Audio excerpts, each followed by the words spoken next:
Happy new year ସାଙ୍ଗମାନେ, ମୁଁ ଆପଣଙ୍କର ପ୍ରିୟ SRS। ଦେଖନ୍ତୁ ଏ ଭିଡ଼ିଓ ଦେଖିକି, ଏ ଫଟୋ ଦେଖିକି ଆପଣ କି ଜାଣିପାରୁଛନ୍ତି? କହିଲେ ଏଇଟା କେଉଁ ଜାଗା? ଏଇଟା ହେଉଛି ଆମର ପୁରୀ ସି ବିଚ୍। ଏ ବର୍ଷ ନୂଆ ବର୍ଷରେ ଆମେ ପୁରୀ ଯାଇଥିଲୁ ବୁଲିବାକୁ। ବିଶ୍ୱାସ କରିବେନି ଏତେ ଭିଡ଼, ଓହୋ। ଆଉ ଯାହା ହଉ ଆମେ ହୋଟେଲରେ ରହିଲୁ। ହୋଟେଲର କଷ୍ଟ ବି କିଛି ସେମିତି କମ୍ ନଥିଲା। ପର୍ ନାଇଟ୍ 5,000ରୁ ଷ୍ଟାର୍ଟିଂ। ଆଉ ଯାହା ହଉ ତେଣିକି ରହିଲୁ ତ ଯାଇଛୁ ମାନେ। ଆଉ ସବୁଠୁ ପାଥେଟିକ୍ ଜିନିଷ କ'ଣ ହେଲା ଜାଣିଛନ୍ତି? ଯେତେବେଳେ ଆମେ ଜଗନ୍ନାଥଙ୍କ ଦର୍ଶନ କରିବାକୁ ଗଲୁ, ଆମେ ରାତି 8:30ରେ ଠିଆ ହେଲୁ ଲାଇନରେ, ଯାଇକି ଜଗା ଦର୍ଶନ କଲୁ ରାତି 1:30। ତା ଭିତରେ ଯେତିକି ସିଂହଦ୍ୱାର ଭିତରେ ଧକଡ଼ ଚକଡ଼, ପେଲା ଠେଲା।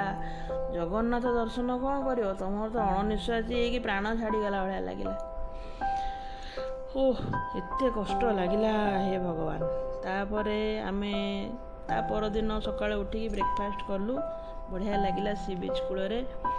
ଆଉ ଦେନ୍ ଆମେ ବାହାରିଲୁ ପୁରୀ କୋଣାର୍କ ମେରାଇନ୍ ଡ୍ରାଇଭ୍। କେଉଁ ଜାଗା ଜାଣିପାରୁଛନ୍ତି? ଦେଖନ୍ତୁ କେଡ଼େ ସୁନ୍ଦର ଝାଉଁ ବଣ। ଆଉ ତାପରେ ଆମେ ସେଠି ଗୋଟେ ବଢ଼ିଆ ହୋଟେଲ ଥିଲା, ଢାବା କହିଲେ ହେବ, ସି ଫୁଡ଼୍ ଭଲ ଭଲ ମିଳୁଥିଲା। ସେଠି ଯାଇକି ଆମେ ଖାଇଲୁ ମେରାଇନ୍ ଡ୍ରାଇଭ୍ରେ। ବଢ଼ିଆ କଙ୍କଡ଼ା ଝୋଳ ଦେଇଥିଲା, ବଢ଼ିଆ ଲାଗୁଥିଲା। ଭଲ ଜାଗାଟେ ବି। ଆପଣ ଦେଖିଲେ କହିଲେ ଚିହ୍ନି ପାରୁଛନ୍ତି ଏଇଟା କେଉଁ ଜାଗାଟା, କେଉଁ ହୋଟେଲ ଜାଣିପାରୁଛନ୍ତି? ଦେଖନ୍ତୁ।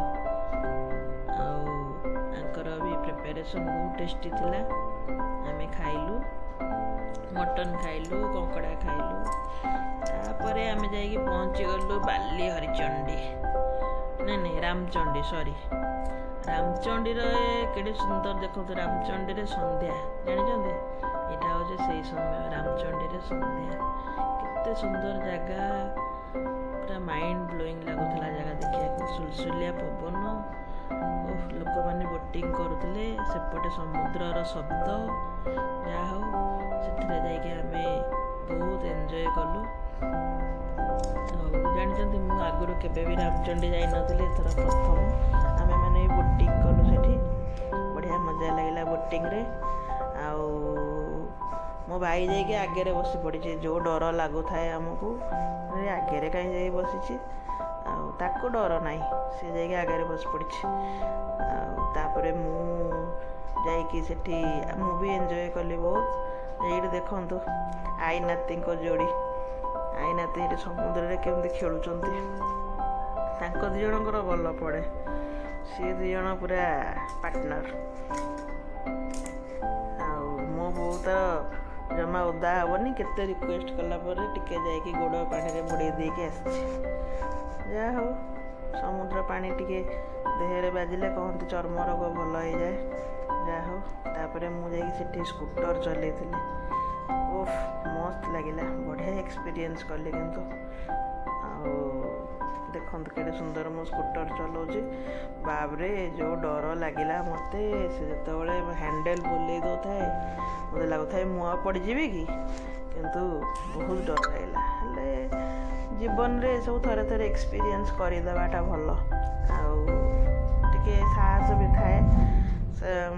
ଲାଇଫ୍ ଜ୍ୟାକେଟ୍ ପିନ୍ଧିଛି, ଆଉ ସେ ଗାର୍ଡ଼ ବି ଅଛି ସାଙ୍ଗରେ, ଏତେ ଡର ବି ଲାଗୁନଥାଏ।